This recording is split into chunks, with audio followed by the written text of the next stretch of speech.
from tinahills.com, and welcome to this very special transmission about Dhumavati, the seventh Mahavidya. And we've spoken many times about the Dasha Mahavidya. In Bengali, we have a stotra, Kali Tara Mahavidya, Shoroshi Bhuvaneshwari Bhairavi Chinnamasta Cha Vidya Dhumavati Sata, Bogala Siddha Vidya Cha Matungi Kamalattika Eta Dasha Mahavidya Siddha Vidya Prakritita.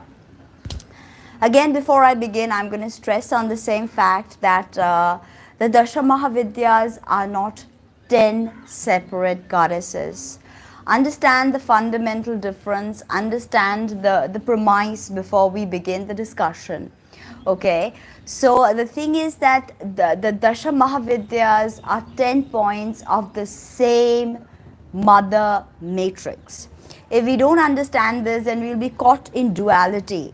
Because who do we worship? Do we worship this? Do we worship this person or that person? Are we more attracted to Kali if we worship Kali?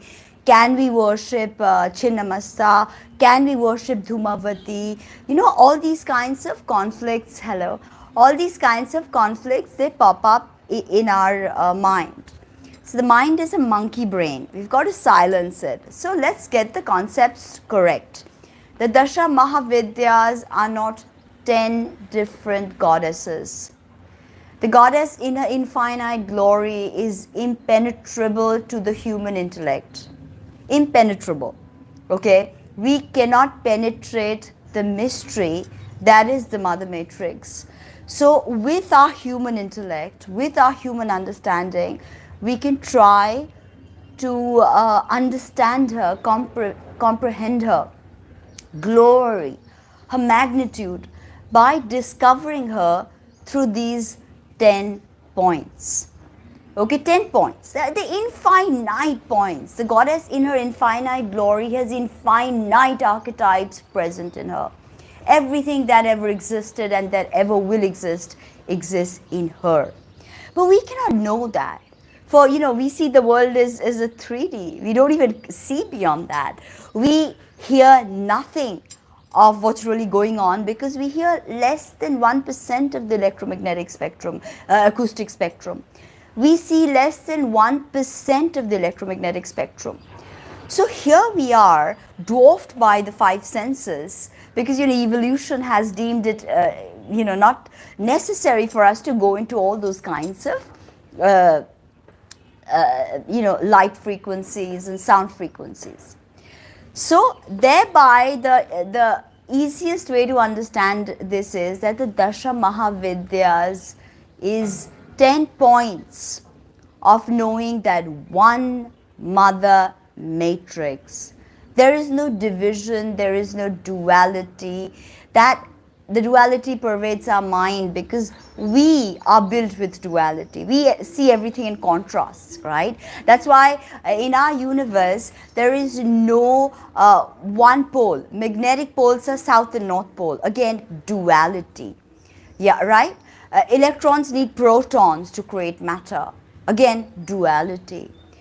So before we begin the discussion, are we clear that the Dasha Mahavidyas are not 10 different goddesses? They are the emanation of that infinite, incomprehensible mother matrix who we seek to understand with love, with devotion as the Dasha Mahavidyas. For is Dhumavati different to Kali? No, she is not. Is Bagala different to Lalita Tripura Sundari? No, she is not. Oh yes, I am very excited because today is Dhumavati Jayanti. Okay, Ashtami Tithi has already started from 7 a.m. in Bombay, 7:20 or something. I've already mentioned that on my post. But today, beginning till tomorrow, Ashtami Tithi lands, and this is Dhumavati Jayanti. It's a very charged day for sadhana, charged day to do something, And today I am off in the night to do something very special. Please wish me luck, for I am going to go off and do Dhumavati sadhana. Again, Dhumavati sadhana is not done at home. It either needs to be done at a crematorium, like the charnel grounds, or it needs to be done in a secluded forest. Yes, yes. Shubh Dhumavati Jayanti, for I shall dissect to you the archetype of the great grandmother Dhumavati. All right? Everything in its time, okay? Just watch and learn. And, in case you have a question, you can always write it out.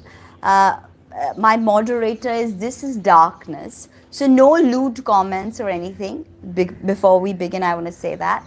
Let's just concentrate. Why? Because, it's okay for other days. But today is not a day like any other. Today, the energy is crackling with Dhumavati's electrical energy. Okay, she electrical energy, she's everything and she's nothing. I'll get to that.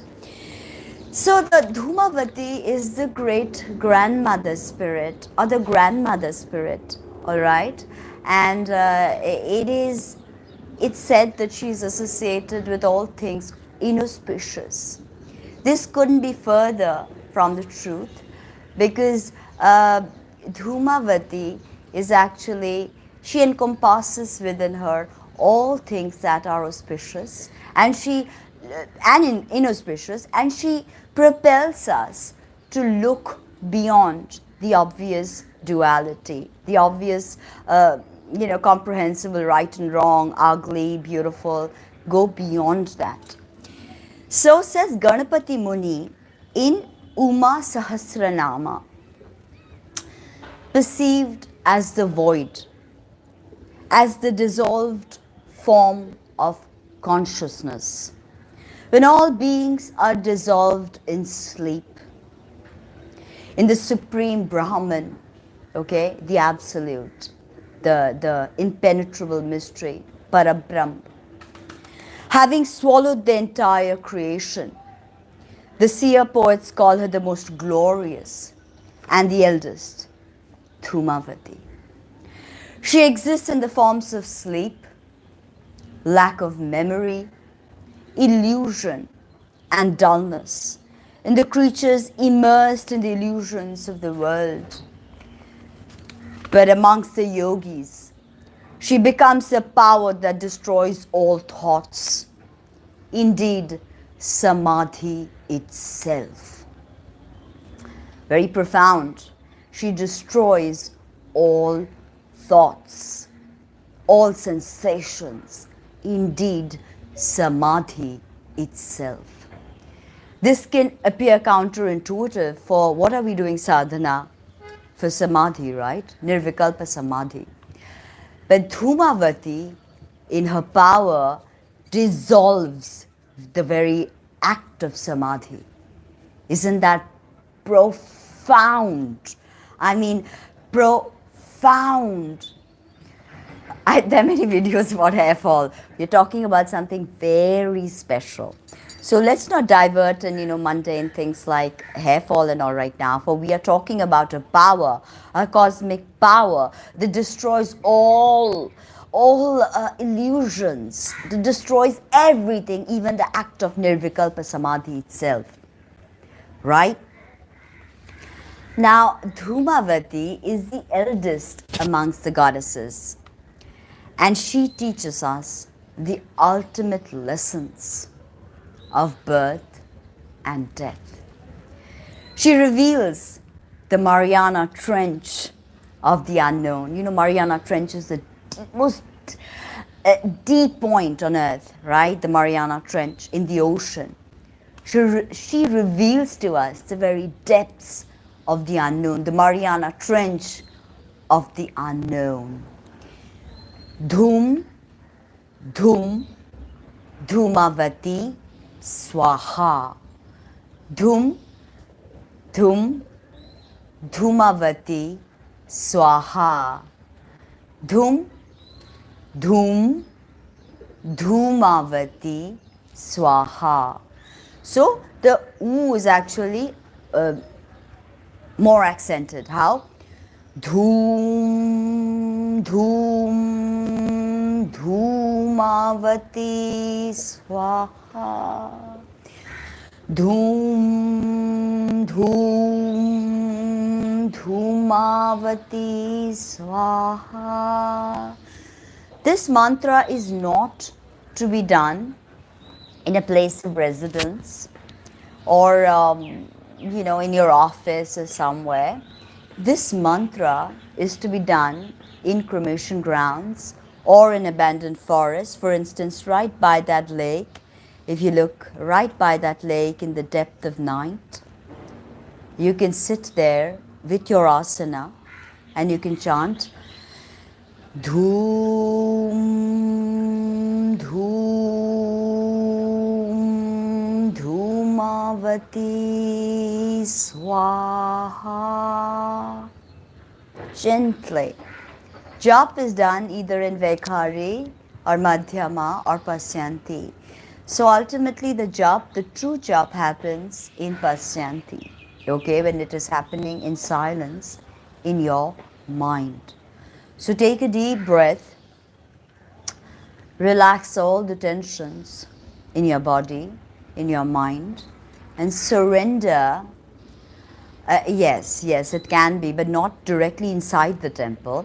Go outside, there is a banyan tree or some kind of old tree.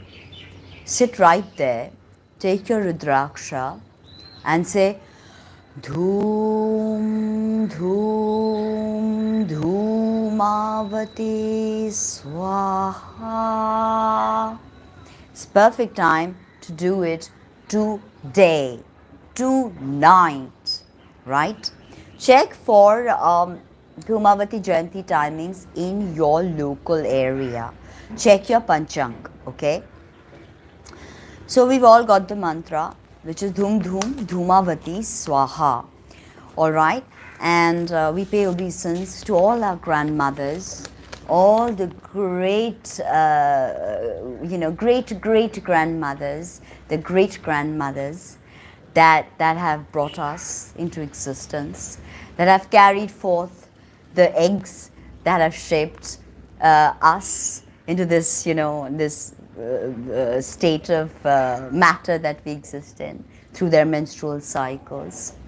Let us bow down in reverence before the great grandmother Dhumavati herself. Now, when we talk about Dhumavati, people are very scared. But people do not understand that the Dasha Mahavidyas they are not 10 different goddesses, they are one goddess. So if you can pray to Lalita Tripura Sundari, there is no reason why you should not be able to pray to Dhumavati. Okay? But there are many rumors because Tantra is shrouded in mystery and everything is obscured. And the very power of Dhumavati is obscuration. She obfuscates. Okay, nothing is clear. She's smoky. She's of smoky origin. Nothing is clear. And in the text, she is portrayed as ugly and old, a widow, a crone.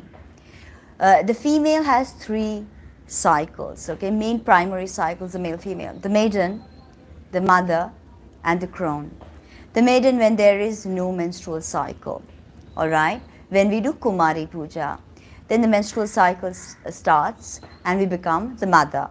I mean, of course, now because of our culture, the socio-economic situation, right? Yes, of course, no bad stuff.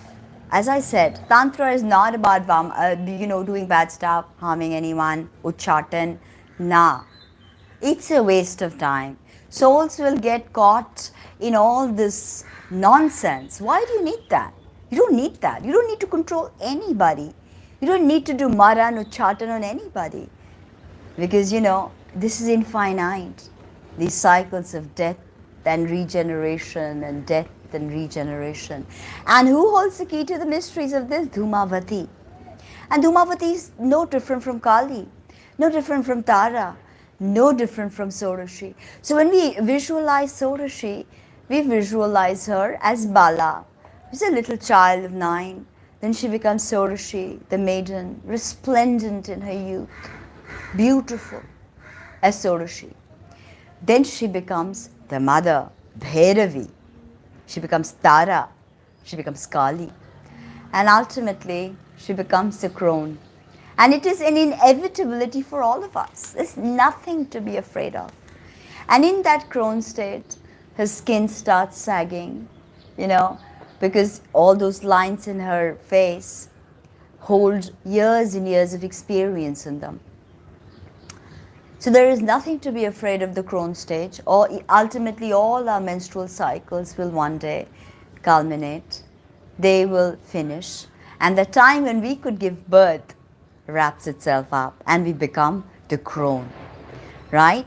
And society we are so, ageist, right? Ageism. You have to be young, you have to be beautiful. That is nonsense. For what would we know without the great grandmother Dhumavati? Nothing. And I'll tell you why. Why is she nothing? I'll tell you that. Why is she associated with all things inauspicious and poor? I'll tell you.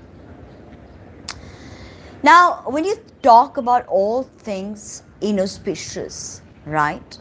Inauspicious, what are you doing? You're contrasting things, yes. I usually try to cover all the Dasha Mahavidya topics, but sometimes, just work and scenarios. Even today, I was absolutely rushed and I botched my makeup and my hair is a mess, but I felt like I have to come and I have to do this. So here I am. Again, when we think of auspicious and we think of inauspicious, what are we doing? We are creating a contrast. We are creating segregation, right? Yes. No matter how old our mothers and our grandmothers will be, they will forever be beautiful. Their youth, the reminder that they were young, that is us, because we are fractals of them.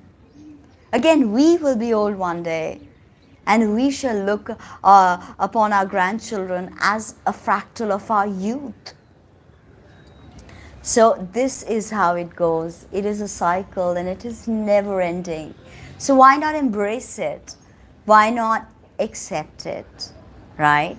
For the crone is as beautiful as the little girl. The little girl is as beautiful as the mother who has given birth to that little girl. Right? Thank you.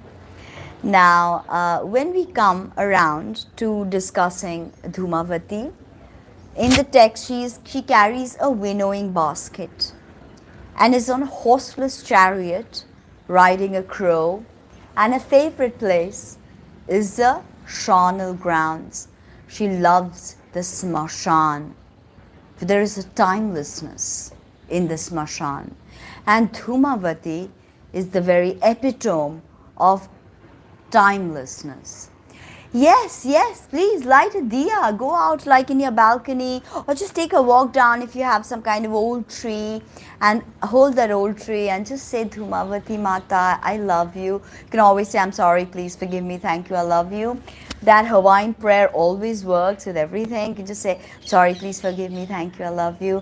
And today, for those people who are holding some kind of mother problem, grandmother problem, some kind of mother wound, it's a very good day. For our grandmothers are very special. In India we say nani ke totke. That means the grandmother's recipes may not be the correct word, remedies. And we live, even today in India we follow grandmother. Of course, Hasti Pisasi Lige Swaha. It means salutations to the Great One who is in communion with Uchishtamatangi. So, and who is Uchishtamatangi? The great Pisachi herself. And no, Pisachis are not demons. Okay? Many, I would say it's a mistranslation over the years that Pisachis have become demons. They're not demons. They're cosmic beings. Like Ganpati is Mahayaksha. Uchishta Ganpati is Mahayaksha. Uchishta Ganpati loves the Dasha Mahavidyas. So today, Uchishta Ganpati is super active, right out there, saying, yo, world, what's up? And we all can light a diya to Dhumavati and in our altar. And we can always say that, Mother, please bless us. Yes, yes, yes, me too. Oh wow, 11:11. My grandmothers are both gone, okay. Um, well, yes, I have done puja and sadhana on shrooms, as well as I have done DMT in Rishikesh, as well as I have been a part of an ayahuasca ceremony in Rishikesh. With, I think they were the Rainbow family, if I'm not mistaken. This was years ago, like 12 years ago. So yeah, I have had that experience. It was amazing. Okay, so the crematorium, the charnel grounds remind us it's a place where time stands still. It's a place where emotions are heightened. Uh, you can totally use Dhumavati, you can use Bagala. As I said, all the goddesses are not different goddesses. They are one, one mother matrix. And we, the ancient tantrics, they have tried to grasp this, the infinitude, the beatitude of the magnificence of this mother spider that spins her web, right? Yes, just speak to the mother goddess herself. Oh yes, this is the time in Kali Yuga. In Kali Yuga, yes, Bala, of course. In Kali Yuga, Shiva says himself in Mahanirvana Tantra that the Tantra is the most active, the quickest path to gain salvation, to gain knowledge. So the Dasha Mahavidyas and any kind of worship in the Tantric way gets you speedy results. Because this is not Satya Yuga where you can do Vedachar and expect the same results. This is the time of Tantra. This is the time of the left-handed path. And I don't mean Uchchatan, Maran or Stambhan and all these kinds. When I say the left-handed path, I mean worship the goddess through the left-handed path. And the left-handed path is fraught with danger. The right-handed path is straight out, wake up in the morning, do your arghas, do your right-handed rituals. In the right-handed path, the women are not even allowed to say Om. They can't say Om Namo Bhagavate Ekadam. They have to say Namo. The women can't say Om. So, and if you are not a Hindu Brahmin, pretty much Vedachara becomes irrelevant, right? Because you are not included in the equation. It's not an inclusive system. But Tantra is all inclusive. You can be an American, you can be a Somalian. Thank you. Thank you so much. You can be, for instance, you can be a Somalian, you can be a Swiss person, you can be a German, you can be a Slovakian, right? Hello. It does not matter in Tantra. You are known by your spirit. I love you because of your spirit, because we speak the language of Tantra, we speak the language of the left-handed path of the goddess. So there is, yeah, of course, you can always take Dakshinamurti, who is a version of Shiva, and you can take Ganpati, Uchishta Ganpati, he is the Tantric Ganpati, and you can ask them to be your guru, and you can start on your own. I mean, you won't be on your own because Uchishta Ganpati will be guiding you. So, guru or no guru, I mean, yes, of course, without guru you don't understand all the intricacies. But if you truly are ready, then what you need will appear. What you need will appear. Again, who you need will appear, right? So yes, go ahead. Thank you. Yes, and may Dhumavati Mata bless all of us. Dhum, Dhum, Dhumavati Swaha. And today is a day where I feel extremely charged with her energy. That's why, in spite of, like really working hard all day, Dhu, yes, Dhu. It's a stress. Dhu. Okay. So again, let's get back to our discussion, right? Yes, yes. A lot of people will tell you, oh, you can't do this or you can't do that. But remember, Hinduism is not a religion. It is a way of life. It is a, it is a philosophy. And Tantra can be practiced by anyone from any religion. In fact, the Muslims also practice Tantra. It is called Ismaili Tantra. The Sikhs practice Tantra. The Jains practice Tantra. Christians also practice Tantra.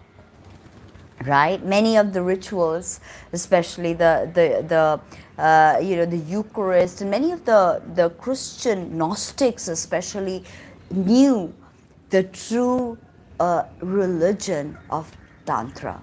Who is Sophia? Sophia is Kali. Sophia is Tara. Sophia is Dhumavati. So Dhum, Dhumavati, Swaha. Now, the thing is that when does Dhumavati manifest? Dhumavati manifests during the cosmic dissolution. That is why she swallowed Shiva. Dhumavati has no consort because the crone has played all the games of courting, courtship, romance, marriage, sexual exploration. The crone is complete in herself. And according to many texts, Dhumavati swallows up Shiva. What does that mean? That Dhumavati causes dissolution. When everything ends. What was there before the Big Bang? Can any scientist tell me what was there before the Big Bang? There was timelessness. And there was Dhumavati. That state of the cosmos before the Big Bang. I told you Bhuvaneshwari puts the bang in Big Bang. But what was there before the Big Bang? Can you please give me a reason? What was there before the Big Bang? Nothing. And that nothing is Dhumavati. And when we speak of nothing, our dualistic minds, we can't grasp nothing. It drives us crazy. There has to be something. What the Buddhists call shunyata, right? Yes, absolutely. Combine, do whatever you want to experiment. Write about it. You can combine anything with anything. And Tantra is the most open way. It lets you do whatever you want. It tells you, hey, experiment yourself, learn yourself. One of my gurus is Dr. Brumnatha Ghori. And he is a Paraguri. He is called a Peer. In Nat Sampradaya, he's a part of Nat Sampradaya. And he is called Paraguri. Oh yes, of course. Of course. And he always said that the tantric system is absolutely all-embracing. You can try anything with anything. You can try, Renaissance astrological magic with Tantra. You can try to associate, give significations to your system and, to the Dasha Mahavidyas. Because Dasha Mahavidyas are ultimately cosmic powers that we try to say they are mothers. Okay? Because the Tantrics, especially, they wanted a personal relationship with the deity. The deity is not somewhere up in the sky, judging you on Judgment Day and hurling you down in the pits of hell. No. The Tantrics wanted to associate themselves to deity. They wanted to feel close to deity. They wanted to love deity. They want to awaken deity inside. So thereby the personal relationship in Tantra with the deity. There's nothing impure. Oh yes, Kamakhya, book my PDF on Devi Kamakhya, because 19th, 20th, 21st are Ambubachi. And in that book, you will get a lot of information which will bring you closer to Devi Kamakhya. And again, a little message for all the people that have booked. Please, if you can, send me a reminder, because now it's like about 22 people and I can't keep a track. But please, I need more people. I need more. $11 is nothing. It's less than a cup of coffee in Starbucks. So please consider supporting the work I do by booking, pre-booking. It's not yet ready. Oh yes, yes, yes. Ma Kali can be very powerful, and Dhumavati is deeply associated to Kali actually. So, when does Dhumavati manifest? Before the cosmic pralaya, when Shiva starts dancing, not Anandya Tandav, the Tandav of creation, but destructive Tandav, then everything must end. The cessation of every single thing. The cessation of Trimurti, right? When Shiva starts playing the Damru, Dhumavati swallows Shiva. For everything must come inside of her. All the multiverses. I told you there are infinite multiverses, infinite Brahma, Vishnu, Maheshwaras in all of this. Yes, of course, drop me an email. Paytm, yes, I do. Just drop me an email, tina@tinahills.com. So, what does Dhumavati do? She dissolves Shiva as he dances the Tandav, and the storms of Pralaya are brewing. Dangerous thunder and lightning of cosmic proportions, right? So this part, this energy of Dhumavati can be equated with a super void. Many say that, before the Big Bang, there was a super void, what the Buddhists call Shunyata. Okay, many say that before the Big Bang, there was a ginormous, super massive black hole. And what was there before the black hole? That is Dhumavati. What is Kali? Kali's black hole starts churning everything like the black hole that she is, and creates time, gives us the fourth dimension. And then through Kali comes Tara, the Adya Spanda, the final vibration, the word, Logos. It vibrates, and that Spanda percolates down and starts pegging down four corners. That is Hreem, that is Bhuvaneshwari. Right? So, and Lalita Tripura Sundari and the Sri Chakra is the holographic representation of the multiverses, right? So then Bhuvaneshwari starts expanding. The inflatron, the process of inflation. Space starts expanding rapidly. And deity observes, Shiva observes the expansion as Shakti. So Dhumavati appears in this dance of Pralaya and swallows up Shiva, swallows up all the multiverses in a bubble. Okay, that's why she can be so scared. Super voice can be scary, right? The divisiveness that our minds portray. Oh, I'm beautiful, she's ugly. Or, oh, that's beautiful, this is ugly. Or this is hot, this is cold. Right? All of this. This divisiveness is, we need to go beyond it, right? We need to go beyond it. And this is the energy of Dhumavati, beyond dualities, beyond night and day, sleeping and waking, beyond all of this, birth and death. What is beyond it? What is beyond it? Can we even grasp what is beyond it? Okay? All of this is superficial. Beauty, ugliness, death, birth, superficial. What is beyond it? And Dhumavati propels us inside. The journey is inside, the swallowing up of Shiva. Right? Inside are the infinite multiverses pegged in our body. For we are Dhumavati. For we are Shiva Shakti, Kameshwar and Kameshwari in union in the ninth Avarana and the Sri Chakra. We are it. We are the truth. We are the beauty. We are everything. Right?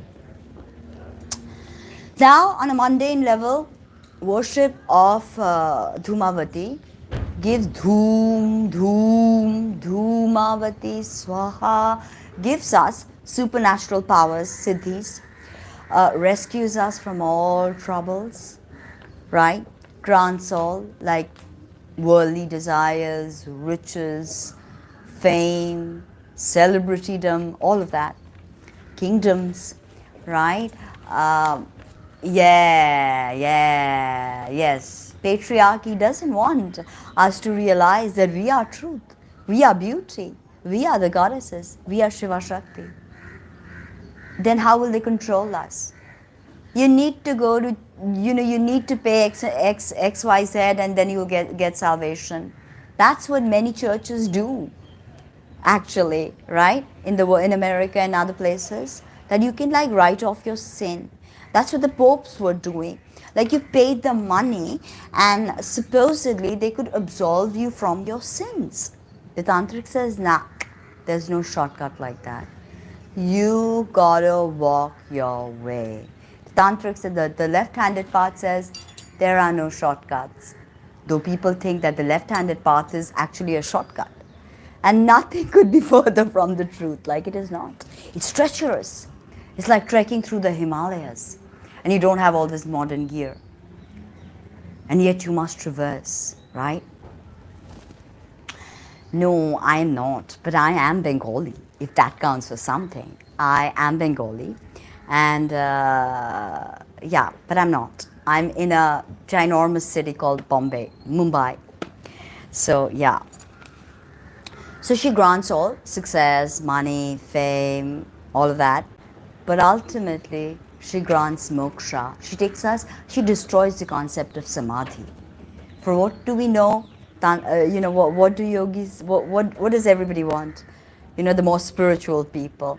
They want nirvikalpa samadhi. Dhumavati breaks the concept of samadhi. There's something beyond that. And she defeats all foes on a mundane level, external foes. On a deep level, yes, Dakshinamurti or Uchishta Ganpati. You can worship either or you can worship both and take them as your guru. No problem. So on a mundane level, foes are external, but on a more symbolic, esoteric level, the foes are internal. Our constructs, our social conventions, our concepts, our conceptual, meanderings. This is what, these are things are our real enemies. As I am giving you this lecture right now, there's a family of crow sitting right there, and they're kind of listening. What is beyond samadhi is, beyond samadhi, only Dhumavati can tell you. So when you chant, Dhum, Dhum. You can also just do beat chanting. In your mind, you will understand what is beyond samadhi. But you have to be graced by the goddess herself. So, I'm just a mundane person. What do I know about samadhi? Last of all, what is beyond samadhi? But, in a sense, grasping it intellectually, I can see that there is something beyond Samadhi. There is. And also from the heart, there is something about the power of Dhumavati that will take us beyond Samadhi. So yes. Now, however, most people don't worship Dhumavati, and many tantrics, they try to perform all kinds of uchata and mara and all these things. It is said that if you can do the kriya and prayogas of Dhumavati, and some burn a crow in the crematorium fires, some eat a crow, some use parts of a crow in the ritual, and then through the ritual is infinitely more complex, but I can only just tell you that the crow is used in many parts, and the Dhumavati's yantra is drawn, and it is said that she loves blood and human corpses. She eats them. Why does she eat them? Simple, because she brings about dissolution, pralaya. What are human beings if she can swallow up Shiva? She eats Shiva. Why does she eat the blood and the flesh? Because she brings pralaya. It's time for us to go. The Manvantara is over. A new cycle must begin. A new cycle has to commence. And our time is up. That's why Dhumavati chews on corpses. This is the real meaning of why. But many people take this literally. And they do many different kinds of rituals whereby they invoke her, and then if it's really done,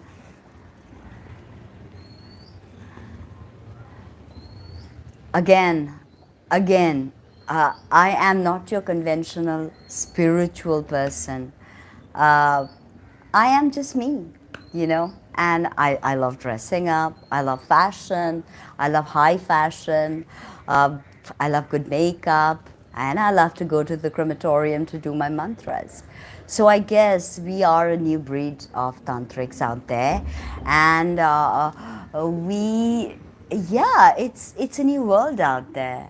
It's a new world out there. Why not embrace it? There's beauty in all cultures, right? So why not embrace every beautiful thing too? Yes, I have gone through addictions. I've done everything that I needed to do.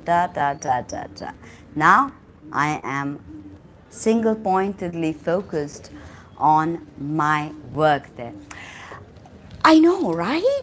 I mean, I was at the Kumbh Mela, and I was in a pair of jeans and a white t-shirt, and I had all my trekking gear and everything with me, and I was still meeting all the big babas. Yeah, exactly. And I was meeting all the big babas, and my own guru, who was walking with me, he's dressed in all black as the Nath Sampradaya people. He told me I don't need to dress like that. I did ask him. I said, Baba, do I need to wear all black? Because, now that you have initiated me, do I need to wear all black? Do I need to do this? He said, bullshit. I love your style. You do whatever the hell you want to do. Literally. What do I say? I'm like, okay, right, I do whatever the hell I want to do. So he told me, he says, you are beyond Panchamakara. You don't need to do the Panchamakara sadhana with fish, with alcohol. I'm like, Baba, I'm a vegan. How do I do Panchamakara? I can't do Panchamakara. These guys are eating meat. He says, just forget it. You don't need to do anything. You don't need to wear the black, clothing of Nath Sampradaya. You dress the way you want to. So that, and I think that you can be stylish. I'm a TV personality actually also. Plus I have a YouTube channel that is watched mostly by very young people. So, I mean, thank you. This is Zardozi, by the way. So, if you have love in your heart, if you have no malice inside, just be yourself. Just be yourself. Again, don't try to open your third eye. That's crap. You don't need that. That when the time is right, the third eye shall open. But what do you need to do? Love, love, love, love. That's it. Find your deity and fall in love, and love like you have never loved before. You know, that that is it. That is the right vibration. Nothing else matters, right? It's a helicopter. Some VIPs going somewhere in a helicopter. Okay. The crows are listening to me give you this discourse. So they're getting a bit antsy. So I better get back to, yes, just don't bother. Don't try anything. La, I need my Ajna Chakra. Who are you to decide when your Ajna Chakra will be open? You're nobody to decide that. When people tell me I'm their guru, I'm like, I'm not a guru or anything. Uh, yes, I wear saris, I wear mini skirts, I wear hot pants, I wear all kinds of things. I have tattoos, I watch American shows to chill out, like all investigative kind of American shows. So why not? We are here to live through our five senses. So why not? I spent most of my school life watching festival films and world cinema like Tarkovsky, like Godard. Yeah, just surrender to deity. Your deity will do the rest. Yeah, the crow. Oh, great. I thought I lost you guys. It can be a little slow. Suddenly, I think my Wi-Fi is skipping a beat. So let's get right back because I have another video to do. Can you believe it? I am going to be back today with an update on the next Purnima. You want to know more about it or not? Yes, absolutely. Just any vibration. Dhoom, dhoom, dhoom. That's it. If you listen, you open your heart to that frequency. Everything is a frequency. You are a frequency. I'm a frequency. So just surrender. My beloved, today is the day when you need to just surrender. Don't think I need to do this, I need to do that. I need to do what feels right. Do what feels good. Because tantrics always say that you have to do what feels good. You have to do what feels pleasurable. Yes, so just surrender to Ma Dhumavati today and please ask her to remove your troubles and she will, believe me. Now let's get straight back to our discussion. So as I was saying that, most people don't, I did not complete the crow thing. So many tantrics, they use Dhumavati's energy, can you believe it? Ignore, surrender in the feet of your deity, whoever's your deity. You have to find your deity. You have to find your deity, the correct deity for you. Fall in love and the deity will do everything you need to. Okay, now as I was saying that many tantrics do uchchatan and maran rituals through the crow. They burn the crow in the pyre, in the funeral pyre, right? And once if yes, very much so. And for menstrual cycles, worship Bhuvaneshwari. And I will be back talking in great detail about the moon and menstrual cycles later on. Okay, so as I was saying that, what was I saying? Yeah, so many tantrics, if they gain that power, many of them do. And they're always hungry for power, they want power. I say, people who want power, like, why do you want power? Right? Yeah, exactly. Why do you want power? What's it going to do to you? Make you waste your time even more? Right? Sometimes I feel bad that, I wish I had 400k subscribers. I tell my husband that, look, I do all this work, I put out all of this kind of content that you won't get anywhere. Why do I have such few subscribers? Right? But then I think to myself, when I sit in my dhyana and I'm like, because that's what I need. This is what I need. I don't need to have 450 subscribers, K subscribers, to feed my ego. It's going to eat me up. I'm not ready. I am not ready. Yes. So there. Why do you want power? Many tantrics, when they do this special ritual, they can enter the crow. And we've seen this happen in Game of Thrones.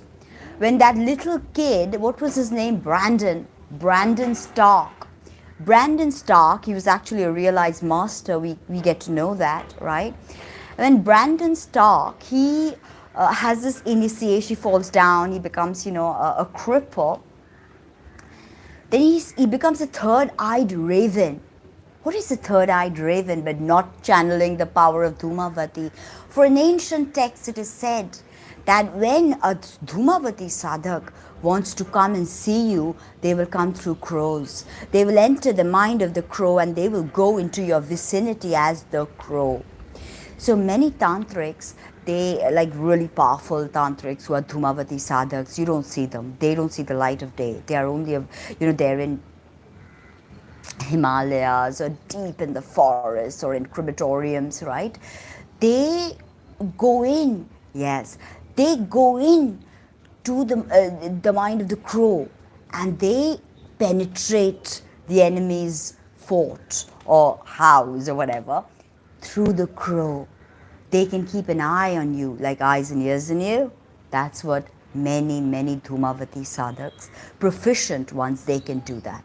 They can enter into the mind of the crow. And we know crows are super important. Oh, super important crows. And they are really intelligent. Do you know that an average crow has the intelligence of an 8-year-old human child? Did you watch this documentary when a crow had to solve something like a 15-step problem to get a treat? And it did perfectly, like that. Sip. Crow is smart because they have the power of Dhumavati. They know that, yes. They know intelligence, and the Dhumavati sadhak kind of manages to intermingle their own consciousness with that of the crow. So Brandon Stark, as the three-eyed raven, was actually channeling the power of Dhumavati. Now, actually, a lot of these Hollywood directors and writers, a lot of them are into Tantra.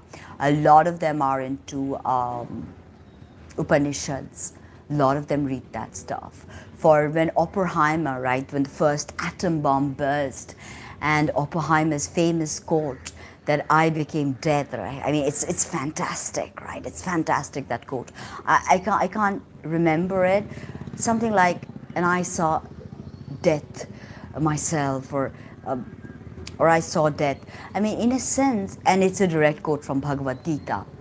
In a sense, when Krishna showed Arjuna his Virata Rupa, yeah, I am become death. And it is a quote from Bhagavad Gita, right? And Oppenheimer, a destroyer of worlds, yes. And then, when you see that Virata Rupa, it's like a million atom bombs. That Virata Rupa. Yeah, I love Lynch. Lynch is so cray, right? Yeah, he's absolutely mad. I love David Lynch. He's Aquarius, right? Down to a T, like Aquarius, Saturn in Aquarius. Crazy. I don't know if he really is, but yeah, he's absolutely my favorite. Absolutely. Have you watched his short films from when he was a student and when he was like trying to like get into exhibitions and, film festivals? Watch his shorts. They're like phenomenal. But my favorite director is actually Tarkovsky, because Tarkovsky has this kind of depth. Thank you. So hopefully my subscriber count is gonna go up. Oh wow, Ketu in Mula again. Such a complex energy. Oh, yes, mirrors, stalker. Tarkovsky is like, just everything about Tarkovsky takes my breath away. Anyway, I made a video, Moon and Pisces, and the films of Tarkovsky, right? You should watch that. Okay, so as I was saying, that these Dhumavati tantrics, right, they can enter the minds of the crows, and they can, even a group, one tantric in the, you know, they can penetrate the mind of a group of crows. It's crazy how they do it. It's crazy, and my Guru Deva has actually seen he can do it, because you know he's a paratantric, he's a param tantric. Wow, I didn't know crows are there at Denmark. Wow, I didn't know that. It's so amazing. I mean, are crows everywhere in the world? Are they everywhere? I mean, I was just stupid to ask, but yeah, because Denmark, yeah, Norse mythology, raven, it's huge, right? Odin, right? Odin has a raven, right? Please correct me if I'm mistaken. Yes, I love them. They are so cute. They they're so cute, right? They're so cute. I love those big chunky ravens. Just want to grab them. I'm crazy. I mean, my daughter and me, we spend our mornings here, and we lay out a feast for the crows and the ravens and the magpies and the squirrels, and they all come, and it's like such a madhouse in here, I tell you. It's crazy. Wow. I actually thought that, where do crows originate? Like, wow, where do crows originate? Wow. Wow. Yes, crows are, of course, Vahans of Pitri. Oh, Edgar Allan Poe. I love Edgar Allan Poe. I've read all of his work back in college, so yeah. Poe was like, yeah, you know, black coffee, cigarettes, and Poe. It's like, amazing. I get, those were the days. It was really nice. Wow. Wow. Yeah, yeah, yeah. The widows, as in I said, crones. Remember crone? The woman in whom the menstrual cycle has stopped. They are the most powerful channelers of Dhumavati. So if you have a grandmother right there, you can always touch her feet and think of her as Dhumavati Mata, and you can just make a set an intention, or you know, just do anything, you know, like wish fulfillment of all types, moksha, all of that is available to you, so do that. Anyway, let's get straight back, because we're already crossing the 1 hour mark, and I don't want to make it too long, because people get deterred with long videos, and they're like, oh, we don't want to click that video because it's so long. So she's seen as all things, like I said, you know, widows and all things inauspicious. And in fact, in India, we have this stupid custom where widows are not allowed to come into a wedding. I mean, not in Bengal. Bengal, it's all okay. Okay, because, you know, in Bengal, yes, in Bengal, the widows were being burnt everywhere in India. That was called sati. And it was Raja Ram Mohan Rai and Ishwar Chandra Vidyasagar who stopped this sati thing. It was Bengalis, and Bengali said widows will get remarried. If that is not, you know, I know. And they said Raja Ram Mohan Rai and Ishwar Chandra Vidyasagar and Ravindranath Tagore's father, Darukanath. Yes. So sati was actually a thing, and they stopped it, and that is a power. That is the power of Dhumavati Mata. He said, enough is enough. You are burning Mata Dhumavatis up on the pyre. How dare you? How dare you say they are inauspicious? They can't come into their weddings, you know, in the marriages and weddings of their, sons, daughters, grandchildren. How dare you say that? How dare you say that? And these kind of things piss me off. That's why tantrics say that, what? How dare you say that? Yeah, men are very scared of wise women. They hate them. They hate them. I've seen that. I've seen that. I get so many disparaging remarks. It's disgusting. They're always trying to either sexualize me or trying to control me in some way, especially spiritual men. It's ugh, as I said. So, yeah. So how dare they burn Dhumavati Mata? How dare they say Dhumavati Mata cannot enter? Right? All the widows, may they be blessed. For so many of them are being burned, tortured. Because now what? The sons and daughter-in-laws, they want the property, so burn them. Yeah. So this is something that I have seen. And I look good not because you want to sexualize me. I may want to look good because I like looking good. Because I have my subscribers who genuinely love me. So you don't need to come ahead and sexualize me. So this is something I've seen, that wisdom. Oh, a woman is talking, what does she know? Oh, yeah. Especially in India, a lot of men have this attitude that when it comes to spirituality or religion, a woman does not know anything. And I grant them this, that in Vedachara, they truly don't know anything, because women are not even allowed to say Om. They can't even say Om. Can you imagine that?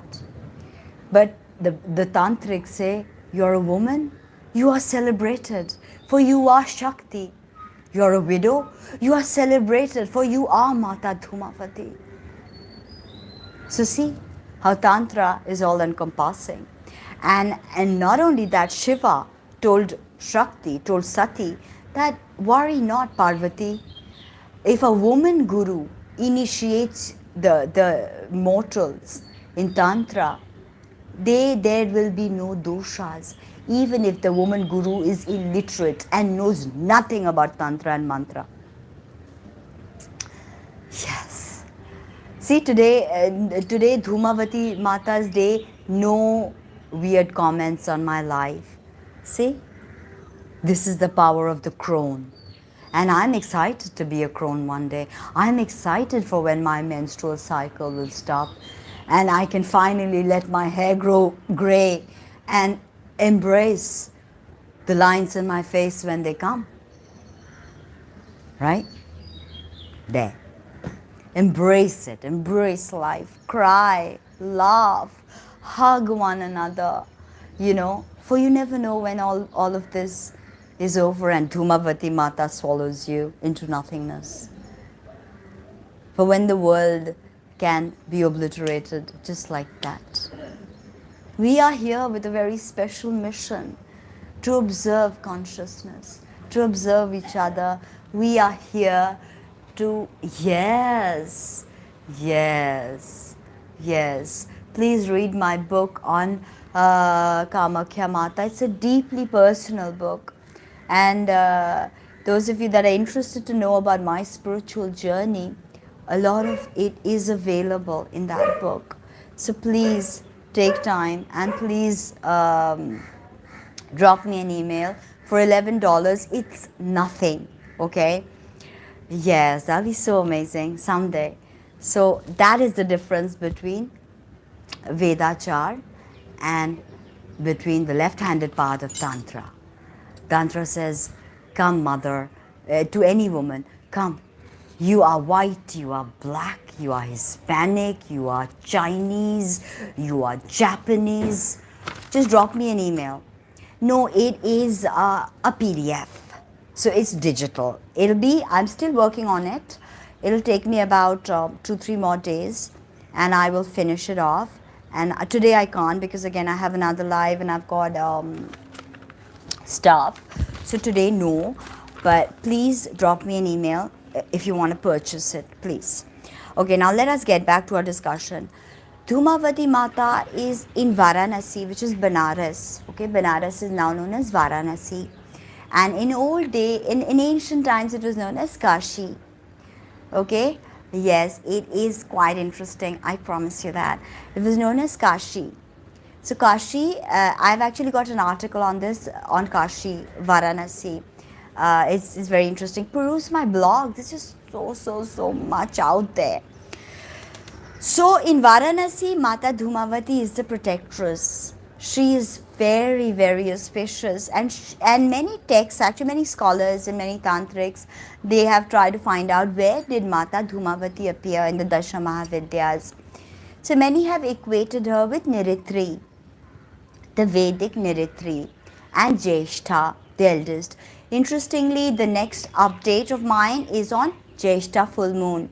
So stay tuned for my next live, which is again in some time as I finish this. Now Jyeshtha is dark, ugly, and loves crows, just like Dhumavati. And she hates suspiciousness. Why? Because then it makes a distinction between what is auspicious, what is inauspicious. She, being the eldest, she realizes that there is no such distinction. It is created only by our ignorance. And has a bad temper. Mata Dhumavati has a bad temper. But I mean, after all, when you become the crone, you tend to have a bad temper because you don't want to stand for anything. You're not playing any courtship games. You're not looking for approval. Or someone says, hey, you're hot, you're sexy. You don't give a shit. When you become the crone, being the crone, it comes with a certain power. You're not bothered about society and what society has to say. Well, fuck it. Get out. Right? And if people try to talk shit, you will lose it. You've seen grandmothers, they tend to lose it. You piss them off, they'll lose it. Right? Now, in many cases, she can also be equated with Alakshmi. Alakshmi, who is the kind of like, Lakshmi and Alakshmi. Lakshmi's sister is Alakshmi, right? So all of these deities, Niritri, Jyeshtha, Alakshmi, Dhumavati, they symbolize hunger, thirst, need, poverty. Why? Because our human minds can't grasp nothingness. When we think of nothingness, what do we think of? Oh my God, nothingness, no food to eat. Because our physical bodies need food. Right? Thirst, we are thirsty. But there's no thirst in dissolution. There's no thirst in going beyond creation. That's what our dualistic minds cannot comprehend. When do we need Lakshmi? When we need something, we need Lakshmi, right? Okay, someone's like, I think belling. Can you guys just hold on a sec? I'll just check. Nobody's at home. Just a sec. I'll be back. What the heck? Bonnet? Bonnet?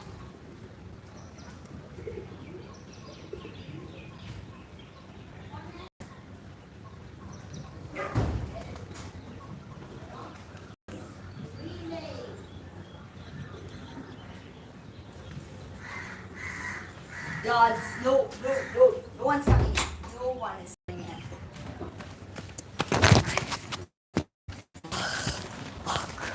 I don't know, there was nobody there. I think it was possibly Amazon. Yes. Hello. Okay, welcome back. Now let's get straight to this discussion because then I have my other video to do, other live to do. So let's get to it. So, alright. See, okay. Now, Dhumavati. Yes, all okay at home. No one's there actually. My baby's gone out and there's nobody there. So I have ordered some copper plates. No, I mean I'm not worried about ghosts. There are no such negative. I don't feel negativity from them. I have felt it 2-3 times. But you see, this place in the night, I can see people. I can see scenarios being played out. It's crazy because the night, it's deep and silent, and Yes, the great super void. It's beautiful. And that is where I do my Uchishta Ganpati sadhana. Right there. You see that lake? I have actually invoked Uchishta Ganpati in that lake. And I visualize his form as big as that little, it's not a lake actually. What is it? This is a water body, okay? So it's a teeny tiny little pond, maybe pond, okay? So yeah, right there. Pond, yes, yes. I don't actually. If you do the kriya that I yeah, the kriya that I do, no, she's way more than meteorites. Uchishta Ganpati Murti, India Mart, I guess. India Mart. I got it from Tamil Nadu. And very soon I have a secret. Surprise! I am getting my Meru Shri Yantra in Panchalogam. But please, let's not deviate anymore. In fact, in Nath Sampradaya, we are taught Vetal Gyan. And my guru's guru, my guru Dr. Brumnath Aghori, his guru is Dr. Ramnath Aghori. And believe me, Ramnath Baba and I have a very close connection. Dr. Ramnath Aghori. And Nath Sampradaya people actually are taught Vetal Gyan. And there was no one as proficient in Vetal Gyan as Dr. Ramnath Aghori. And his possibly one of his greatest disciples is Dr. Brumnath Aghori, who initiated me. And actually, I've never been afraid of ghosts and all. I used to be because as a kid I was, that's another discussion, sweetheart. Maybe another time. But actually, it is all the same. Advaita is non-dualism. Tantra is very, very much about non-dualism. Advaita just says that the world is Maya, which is an illusion.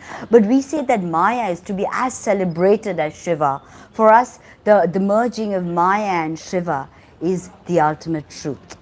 And we don't look upon Maya as something derogatory. We see Maya as the great feminine power, the power that plays.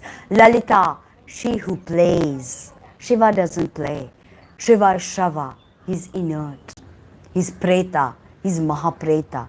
That's why Lalita Tripura Sundari is seated on Pancha Preta. It is she who plays. It is not they who play. So for us, the Maya is the great goddess. We surrender to Maya, for she is Bhuvaneshwari, the greatest beach of all, Hareem. Hareem. No, I don't get it. I'm not getting any negative comments actually today. Yes. Yes. That would be interesting. That would be, I would do it someday. The Advaita Vedantins kind of diss Maya, kind of like, Maya, the world is Maya, it's bullshit, it's nonsense, it's not the truth, only Samadhi is the truth. We say the world is true as the goddess herself, for she is Dharitri. She, when Dharitri bleeds, we think of her as goddess Kamakhya because her yoni is there. And Maya is as true to us as Parashiva. The play of Lalita is the truth to us. It is not a delusion. It is not something to be ignored or something to be looked down upon. Right? Tantra is the only way out of this one, my friend, in Kali Yuga especially, is the only way out. Believe me when I tell you this. Okay, now her literal name, Dhumavati. It means she who abides in smoke. Okay, I'm going to get right back. She who abides in smoke. What? Yes. And Shankaracharya did worship in Kamakhya. He realized that without the goddess's blessing, he was a great tantric, Shankaracharya. Okay, he was a great tantric. He was a Bhairav. And although he did not teach that to everybody, but he was a Mahabhairav. And not only that, Buddha himself was a Bhairav. He was supremely versed in the Vidya of Tara, which we call Chinachar. In Tantra, we call Chinachar. Nobody knew Tara Vidya, China, and Tara can only be propitiated through Chinachar. Mahachinachar, Tibetan way. That's why in our Gyanganj Parampara of Vishuddhananda Paramhamsa, we are actually, our Paramparam Guru is Mahatapa, the great Tibetan. And we have learned Mahachinachar from him. So without knowing Mahachinachar, there is no propitiating Tara. Tara cannot be propitiated through Vedachar or, perusal of the Vedas, of any kind of Vedic ways. Vedic ways are not going to work. You can chant 1,000 times Om Bhur Bhuva Swaha Tatsavitur Varenyam Bhargo Devasya Dhimahi Dhiyo Yo Na Prachodayat every day, but nothing will happen. Whereas if you understand Tantra and study Tantra and apply Tantra and the right mantra, everything opens up before you. Why do you think I talk like this? Everybody praises me, you talk so well, your narration so interesting, blah, blah. It is Uchishta Ganpati and Uchishta Matangi that have activated my Vishuddha Chakra. Thereby the right words come to me, the right sentences, where I can move effortlessly through 3 languages. 4 languages actually, Sanskrit, but not native language, native speaker proficiency. But I can pivot through 3 languages with great ease and finesse. Not because of me, it's because Uchishta Ganapati sits right here with Matangi, and I have understood the secrets in a little bit, not a lot, little bit. When Vivekananda was sent to the Chicago address, right? When he was sent to the Chicago address, and Vivekananda was a young monk in his 20s or 30s, dressed in saffron with a staff, a danda, and he goes to Chicago in this huge congregation of religious leaders from all around the world. And nobody was paying him any attention. It's like, who is that? Some monk from India. Who cares? And when Vivekananda walks in, there was the Bhagavad Gita, and it was the last text. All the texts of all the scriptures, right? The Torah, the Bible, the Quran, all of that stacked one on top of the other. And the Bhagavad Gita was absolutely the last one there, right? The base, the Bhagavad Gita. So when Vivekananda stood up and started to speak, everybody shut up. And one his most, you can listen to his speech, the Chicago address.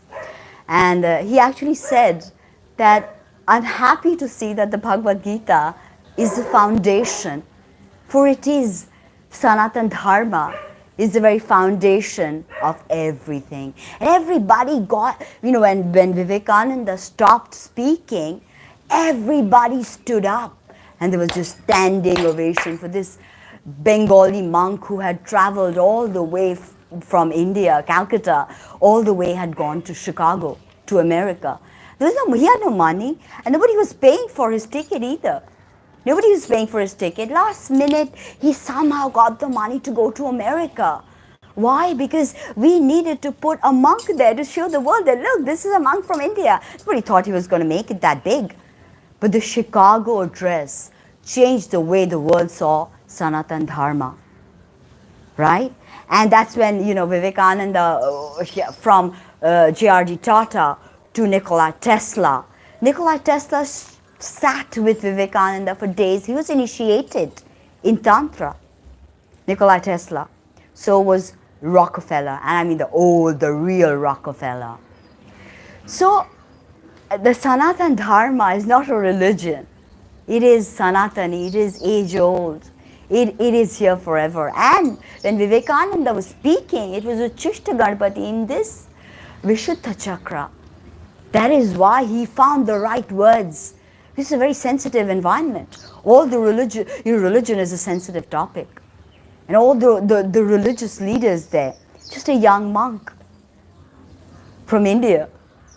A poor young monk from India. But nobody in any religious convention till date has outdone Vivekananda in Chicago address.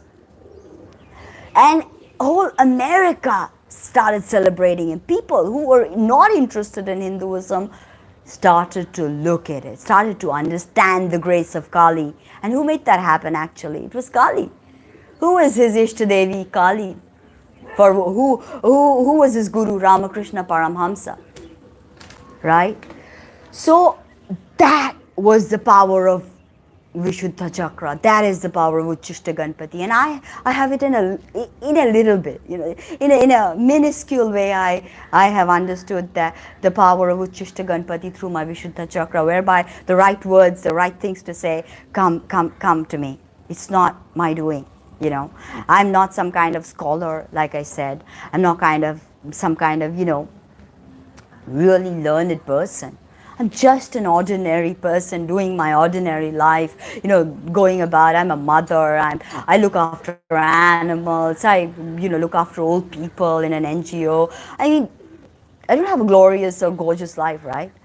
But it is Uchishta Ganpati, through my Vishuddha Chakra, is speaking to you to tell you what you need to know today, on this day, which is Dhumavati Jayanti. But let's get straight back to this. We're already touching 1.5 hours. So we're going to end it soon now. In Shakti Samgama Tantra, it is said, when Sati committed suicide by jumping into the fire, right? You know the story of Daksha Yajna. In Daksha's fire, she jumped into the fire and performed self-immolation. She immolated herself, right? It is through this Sati suicide that Dhumavati arose from the flames. Face blackened, right? Black face, right? This is the wrath of Dhumavati, right? And Dhumavati is all that is left of Sati. Sati was outraged and insulted, right? And Dhumavati is, and Sati is perfection. Sati is Shakti, who creates. And when Shakti performs self-immolation, it is Dhumavati that remains, the widow. For she doesn't need consort, she doesn't need the masculine, right? She's not looking to create anything, Dhumavati. Why is she a widow? One time Sati asked Shiva for food. Says, can I get some food? So Shiva was possibly busy, or I don't know what exactly was going on. But Shiva was like, no, I can't make food right now. And that's it, right? Sati kind of became huge and devoured Shiva. Yes. So she devoured Shiva, right? And when Shiva was inside, he was like, oh my God, please, can I be let out? Please, can I be let out? Right? Oh my God, alcohol is spirit. Alcohol has inside of it crazy energies, but we use it in all the wrong ways. In Panchamakara, if you are a Virachari, you have to consume alcohol. But as I said, when I was doing Panchamakara ritual, I was telling my guru that I'm a vegan and a teetotaler. So, I mean, what do I do, sir? So he was like, you don't need any of this. Because you're a Devachara Kola. As I said, I'm a Kolachari. So he said, you are a Dev, you have the Devachar. You can do Devachar, which is you decide what you want to do. You don't want alcohol, you don't need alcohol. You don't eat meat, no need to eat meat. You don't want to wear the Nath Sampradaya gear, no need to wear it. So, stuff like that. But alcohol, if used correctly, and I do offer alcohol to Ma Kali myself, as well as to Uchishta Ganpati, as well as Ma Kamakhya. I don't touch animal meat or non-veg, I don't offer ever. But I do offer alcohol, which is beautiful Italian red wine, sometimes, to, there is always free choice. We are born with free choice, remember that. So, when Shiva was inside saying, please, let me out. So she puked him out, like regurgitated him out of her stomach. That's when Shiva cursed her. She's like, oh my God, you just ate me because you were hungry? I'm not going to be with you. You be a widow, right? Bam. Now, so that's why Dhumavati became a widow. Now also in Pranatoshini Tantra, Dhumavati's hunger is, yes, it's purified, right, is satisfied only after she consumes Shiva, the cause of everything. It is Shiva, right? So once you consume Shiva, nothing remains. There is no Brahma, Vishnu, Maheshwara, because Shiva in himself holds the Trinity, the Trimurti. Now, why does she need no consort? Because she is latent energy. She does not looking to create anything. A grandmother is not looking to have another baby, right? Exactly. So in the Sri Chakra, when we do Bali to Kurukula, we also give fruits. Because I don't do any kind of Bali. To Kamakhya Mata also, I give fruits as Bali. Now, as I said, Dhumavati is the ultimate terminator. Okay, the ultimate destroyer. Why? She consumes Shiva himself. Kali dances on Shiva's chest, but Dhumavati went one step ahead and consumed Shiva. No creation, no nonsense, dissolution, must reign. For the Manvantara is over. Alright? Now, she is an older form of Kali. She is the unmanifest potentiality of Kali. She's timelessness. Okay? Now, in the astronomers are saying, cosmologists, not astronomers, cosmologists are saying that in the early inferno, right, 13.8 billion years ago, all elements that make the world as we know it, right, formed in 12 minutes. 12, the 12 signs of the zodiac, interesting, right? Now, they also say that the Big Bang happened from nothing. Nothingness. This absolute nothingness from which the Big Bang originated, yeah, I know there are tons of crows here, right? Like tons of crows. God, they're so cute. I love them. I love big chubby ravens as well. I just want to grab them. They're so cute. Okay. So as I said, Bhuvaneshwari put the bang in the Big Bang, but what was before the Big Bang? That absolute nothingness is Dhumavati. Alright? Science says before the Big Bang there was no matter, no time, no space, nothing. This is Dhumavati. This potentiality, there is no potentiality latent. Okay, so potentiality was a wrong word, actually. Unmanifest energy. Energy is again a wrong word.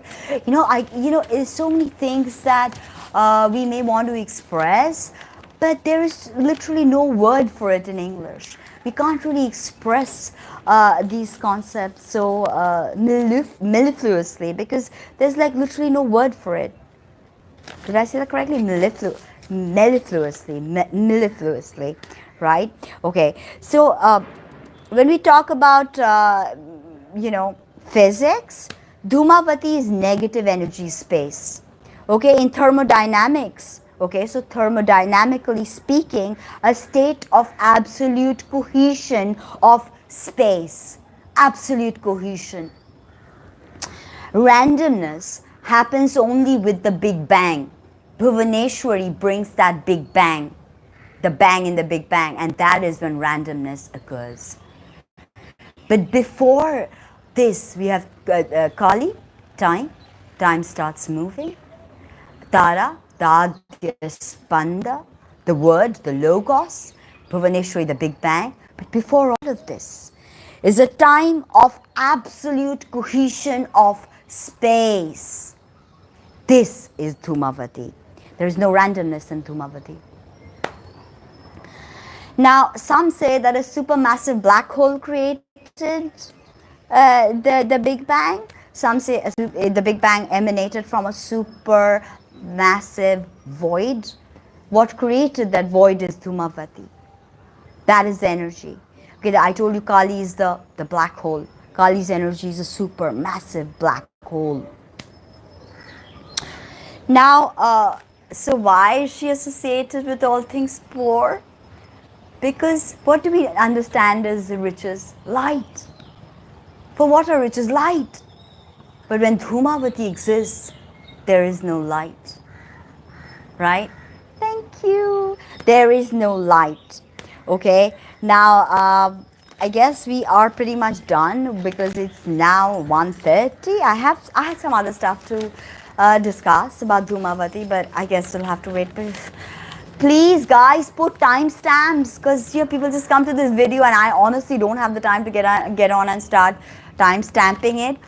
Like I said, Tantra is not like over here. I give you a video and you learn everything off it. No. Make it a participatory activity. Participate. Learn. You can write little notes as comments on my videos. What have you studied? Do you agree? Do you not agree? I'm always open for discussion. This is how we grow the knowledge base. So look upon this channel as a sort of tantric university, astrological university. And you're not students here.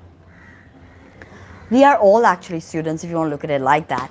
But let's look at this like we are all actively engaging and participating and creating something.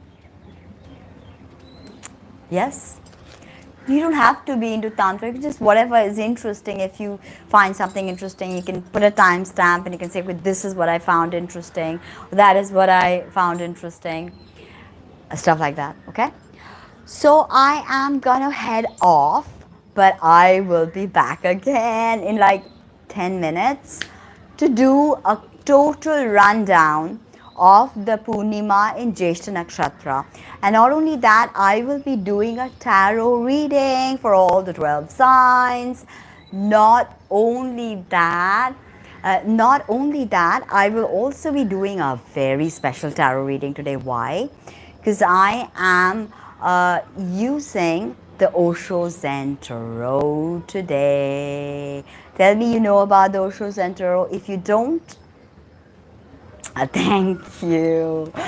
Thank you. I just wish a crow would just drop by.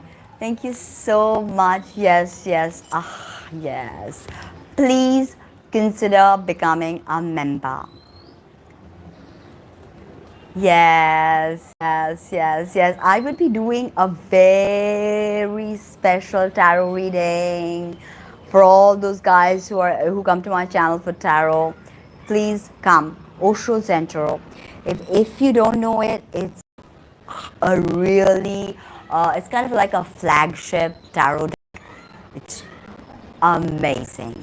So don't miss that out. I guess I'll have like some tea and just check what my dogs are up to because they're going absolutely nuts. Vedic horoscopes, no horoscopes. It'll be a rundown of remedies as to what you need to do. I'm sorry your comment disappeared before I could read it. That's what happens. Here I am, discoursing, but bam, there it goes. Yes, she's irritable. No. A lot of people say a lot of things, but if you have love in your heart and you don't want to harm anyone, then literally, no matter how irritable your grandmom is, it could be love, relationship, tarot. But no, honestly, for 12 signs, so what I will do is I'll pick one card from the Gilded Tarot deck, which is actually one of my favorites. And then I'm going to choose one from the Osho Zen Tarot. So see you exactly in 10 minutes. I think, I don't know, I may have a change. I don't know.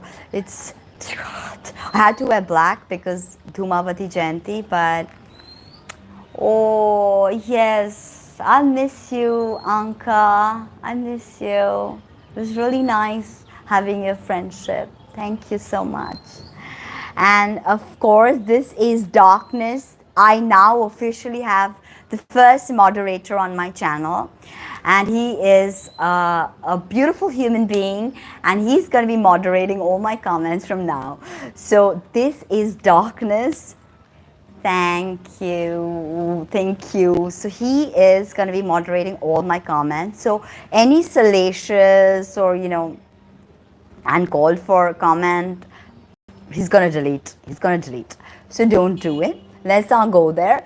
Let's just keep it simple, nice, and of course, a lot of psychic energy coming up. This is Darkness.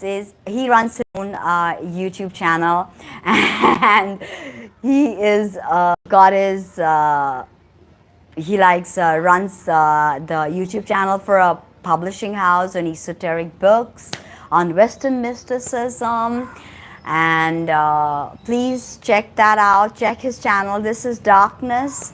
He's a really, really good friend of mine, and a very, very nice person. So thank you so much, and see you soon. Take care. Bye. See you in 10 minutes. Please don't go anywhere, okay? Come back. Bye.